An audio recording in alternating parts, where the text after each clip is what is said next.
네, 오늘 코로나19 관련 상황부터 분석해 보겠습니다. 신규 확진자는 372명 발생했습니다.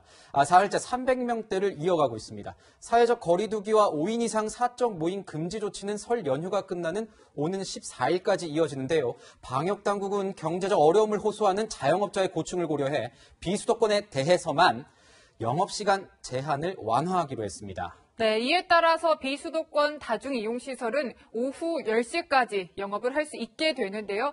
반면 확진자 수가 200명대 중반을 기록하고 있는 수도권은 확산 위험이 높다는 판단에 오후 9시까지로 운영 제한이 유지됩니다. 이제 전문가 연결해서 자세한 이야기 나눠보겠습니다. 네, 천은미 이대 목동병원 호흡기내과 교수 연결합니다. 교수님 안녕하세요.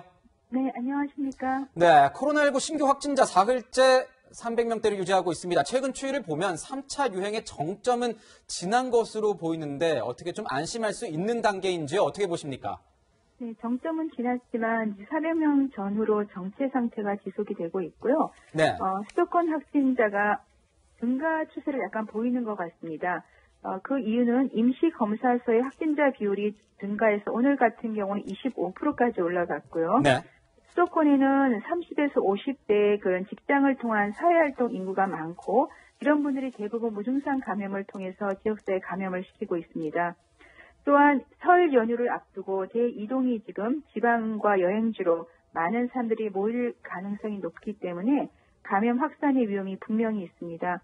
앞으로 3월 개학과 백신 접종이 임박한 상태에서 이러한 여러 가지 요인들로 인해서 4차 대유행에 대비가 필요할 것 같습니다.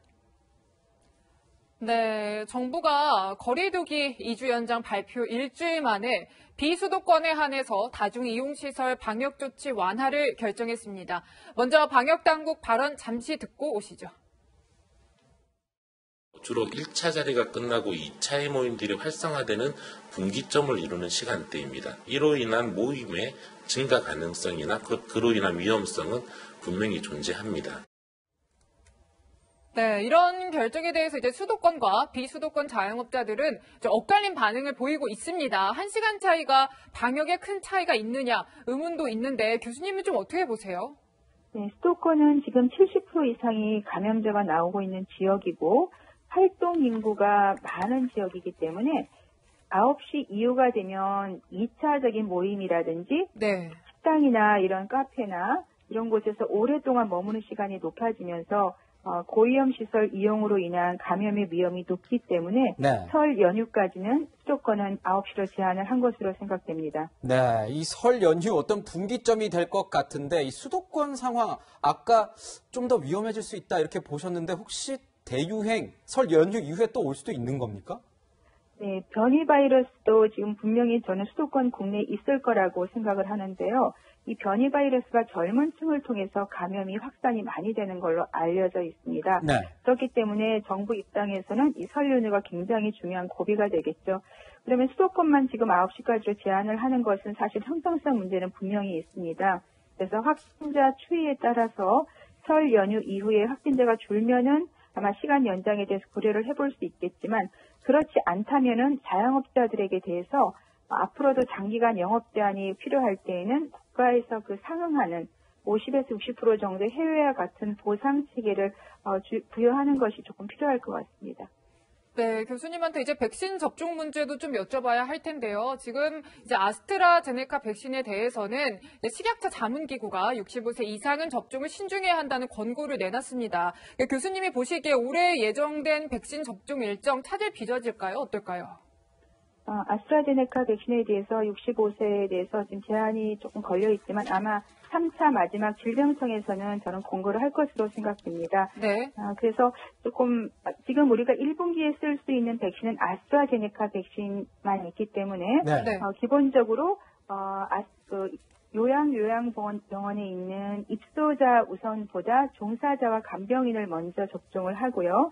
입소자에 대해서는 보호자나 환자 동의하에 접종을 하고 문제가 생기는 경우는 반드시 국가가 보상을 한다는 전제가 필요할 것 같습니다. 그렇군요. 예, 또 하나 만일에 요양원에 계신 분들이 접종을 해서 백신이 남는다면 그다음 우선순위는 나는 교사분들한테 접종을 좀 권고드리고 싶습니다. 네. 미국 같은 경우도 교사분들이 지금 접종을 하고 계시거든요. 그러니까 3월 개학을 앞두고 학생들 개학을 위해서는 교사들이 조금 접종을 먼저 하는 것도 한 방법이라고 생각하고요. 가장 좋은 것은 2분기에 백신 도입을 최대한 앞당기는 것이 필요하다고 생각합니다. 네.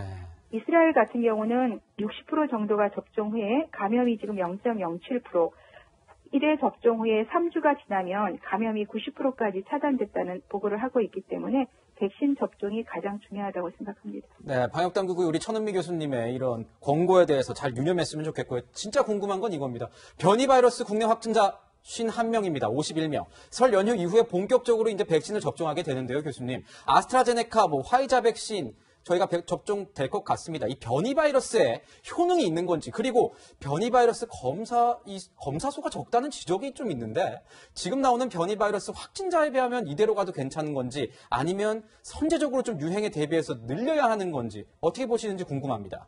네. 아스트라제네카나 파이자 백신 모두 영국발 바이러스에는 효과가 있다고 되어 있습니다. 그러나 남아공 변이 바이러스에 대해서는 두 백신이 모두 효과가 조금 부족하다. 특히 아스트라제네카 백신이 우리나라에 들어오는 백신이라 좀 궁금한데요. 어제 발표가 났는데 남아공 바이러스에 대해서는 2026명 정도를 평균 31세를 연구를 했습니다. 그랬더니 경증이나 중등증 환자에게 효과가 없는 걸로 나와 있습니다. 물론 입원이나 사망은 없었지만 고령층에 대한 연구가 아니기 때문에 고령층에 대한 그 효과에 대해서는 지금 알려지지 않았고, 대부분 노바백스나 존슨앤존슨, 모더나 백신들도 이 남아공 바이러스에는 효과가 많이 떨어집니다. 그러나 효과는 떨어지지만 중증이나 사망률은 또 100% 막을 수 있다고 합니다. 그렇기 때문에 백신을 최대한 맞는 것이 필요하고요. 말씀하신 그 검사 건수는 지금 좀 적지만 정부에서는 앞으로 더 선제적으로 검사를 많이 하겠다고 얘기를 하셨고, 수도권에서의 이 변이 바이러스가 확산이 되는 걸 보기 위해서는 저는 좀 더 철저하게 또 횟수를 늘려서 검사를 하는 것도 필요하다고 생각합니다. 네, 지금까지 천은미 교수였습니다. 감사합니다, 교수님. 감사합니다. 네.